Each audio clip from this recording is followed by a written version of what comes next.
আসসালামু আলাইকুম ওয়া রাহমাতুল্লাহ। প্রিয় দর্শক শ্রোতা মণ্ডলী, আপনাদের মধ্যে সকলেই জেনেছেন জল্লাদ শাহজাহান এই পৃথিবী ছেড়ে চলে গিয়েছেন। অনেকেই ভাবছেন খবরটা কি আসলে সত্যি নাকি গুজব। তো এই বিষয়টি আজকে আপনাদের মাঝে একটু ক্লিয়ার করার জন্যই আজকের এই ভিডিওটি করা। তো ভিডিওটি যেখান থেকে দেখছেন অবশ্যই ভিডিওটি আপনার টাইমলাইনে শেয়ার করে দিবেন।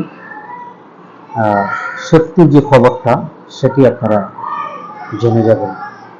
জল্লাদ শাহজাহানের বাড়ি হচ্ছে নরসিংদী পলাশের বাড়ি।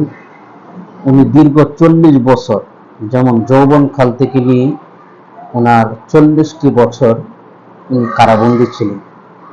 উনি একটি বিষয় মামলার একটি আসামি ছিলেন। উনি দীর্ঘ 40 বছরই উনি কারাবন্দী ছিলেন। তো উনি বাংলাদেশের কুখ্যাত যে ফাঁসির রায়গুলো যে আসামিগুলো ছিলেন, যেমন বাংলা ভাই আব্দুর রহমান, এমন বঙ্গবন্ধু শেখ মুজিবুর রহমান সাহেবের যে সমস্ত খুনিগুলো ছিল, যারা ফাঁসির রায় যারা আসামি ছিল,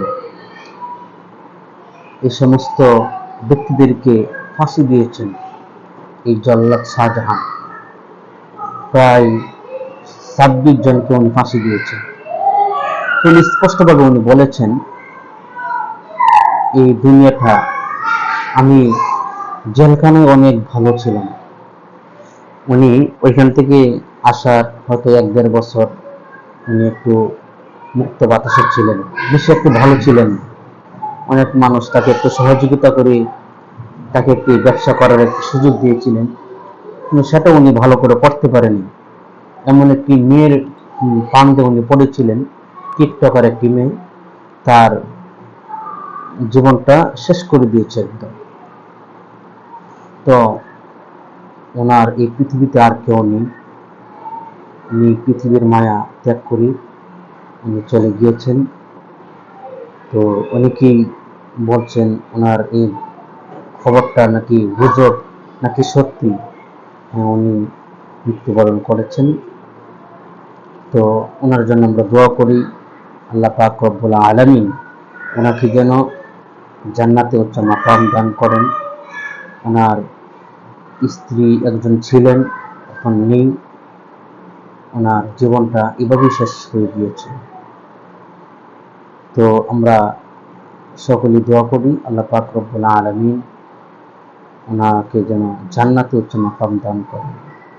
ওনার যদি কোনো ভুল ত্রুটি থেকে থাকে তাহলে আল্লাহ তাআলা যেন ওনাকে ক্ষমা করেন। উনি একজন টিকটকার একটি মেয়েকে বিয়ে করেছিলেন। এটি যে কোনোভাবেই সমস্যা হয়ে চলে গিয়েছে।